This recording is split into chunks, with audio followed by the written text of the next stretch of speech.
Hi, hello and welcome back to the channel Kana Kana. இன்னைக்கு நம்ம Kashmiri chicken masala எப்படி செய்யறதுன்னு சொல்லி பார்க்கலாமா? இதுக்கு 1/2 kg சிக்கன் எடுத்துக்கோங்க. அதை நல்லா வாஷ் பண்ணிவிட்டு மஞ்சள் பொடி போட்டு நல்லா வாஷ் பண்ணி அந்த தண்ணியெல்லாம் ட்ரெயின் பண்ணி எடுத்து வச்சுக்கோங்க. இது கூட 1 ஸ்பூன் இஞ்சி பூண்டு பேஸ்ட் ஆட் பண்ணிக்க போகிறோம். 1/4 ஸ்பூன் மஞ்சள் பொடி, 1 spoon red chilli powder, 1 spoon coriander powder, 1 spoon ஜீரக பொடி, தேவையான அளவு சால்ட். இப்போ இதை நல்லா ஒரு மிக்ஸ் கொடுத்துட்டு ஒரு 1/2 an hourக்கு மேரினேஷனில் வச்சிட போகிறோம். 1/2 an hourக்கு அப்புறமா நம்ம இதை ரோஸ்ட் பண்ணி எடுக்க போகிறோம். 2 டேபிள் ஸ்பூன் ஆயில் ஆட் பண்ணிக்கோங்க. இந்த சிக்கன் நல்லா ரோஸ்ட் பண்ணி எடுக்க போகிறோம். இது 80% வரைக்கும் குக் ஆகிற அளவுக்கு நம்ம இந்த சிக்கனை இதிலே ரோஸ்ட் பண்ணி குக் பண்ணி எடுத்துடலாம். தவாவில் படுற மாதிரி நம்ம வச்சோன்னா நல்லா ரோஸ்ட்டு சீக்கிரமாக ஆகிடும். அதே நேரத்தில் மசாலாஸ்லாம் பேனில் ஒட்டாத மாதிரி நல்லா தேய்ச்சி விட்டு எடுத்துக்கோங்க.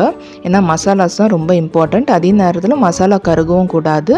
இப்போ பார்த்திங்கன்னா நம்மளுடைய சிக்கன் 80% அளவுக்கு நல்லா ரோஸ்ட் ஆகிடுச்சு, குக் ஆகிடுச்சு. இப்போ இது ஒரு பிளேட்டில் நம்ம எடுத்து வச்சுக்கலாம் தனியாக.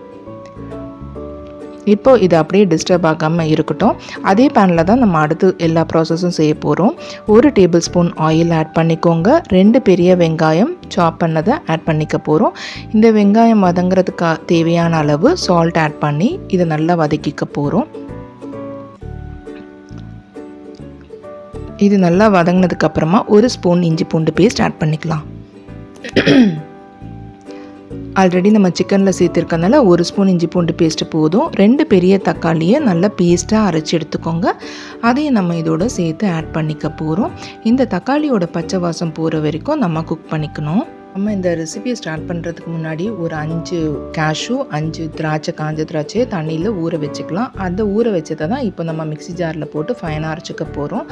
இதுக்கு தேவையான அளவு மஞ்சள் பொடி, 1 spoon red chilli powder, 1 spoon தனியா பவுடர், கொஞ்சமாக ஜீரக பொடி, கொஞ்சம் 1/2 ஸ்பூன் பெப்பர் பவுடர், கொஞ்சம் தேவையான அளவு உப்பு. உங்கள் காரத்துக்கு ஏற்ற மாதிரி காரத்தை மட்டும் அட்ஜஸ்ட் பண்ணிக்கோங்க.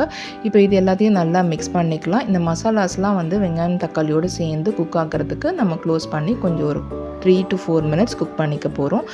3 to 4 minutesக்கு அப்புறமா ஓப்பன் பண்ணிவிட்டு நல்லா கலந்து விட்டுக்கலாம். இப்போ வெங்காயம் தக்காளி எல்லாமே ஸ்மாஷ் ஆயாச்சு. இந்த டைமில் 1/4 கப் கெட்டி தயிரை ஆட் பண்ணிக்க போகிறோம். தயிரை ஆட் பண்ணிவிட்டு அந்த தயிரை 1 நிமிஷத்துக்கு குக் ஆகிக்கிட்டோம்.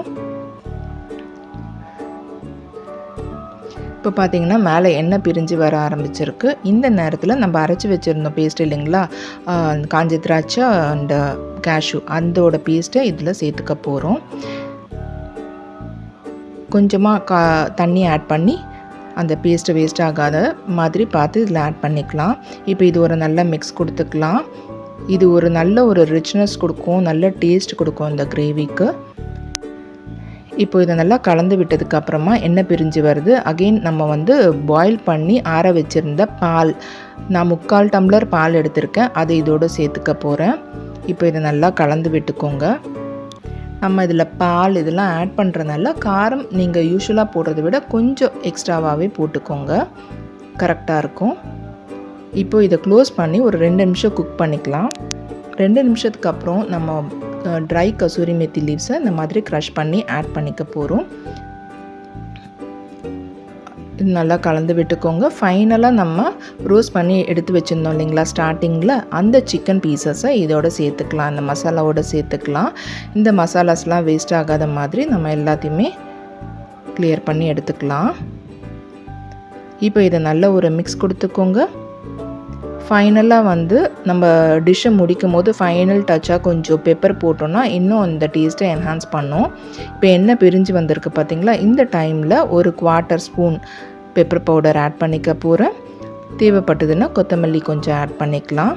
அவ்வளோதான், நம்மளுடைய காஷ்மீரி சிக்கன் மசாலா ரெடி ஆகிடுச்சு. இமிடியேட்டாக இதை ஒரு பவுலில் ட்ரான்ஸ்ஃபர் பண்ணிக்கோங்க.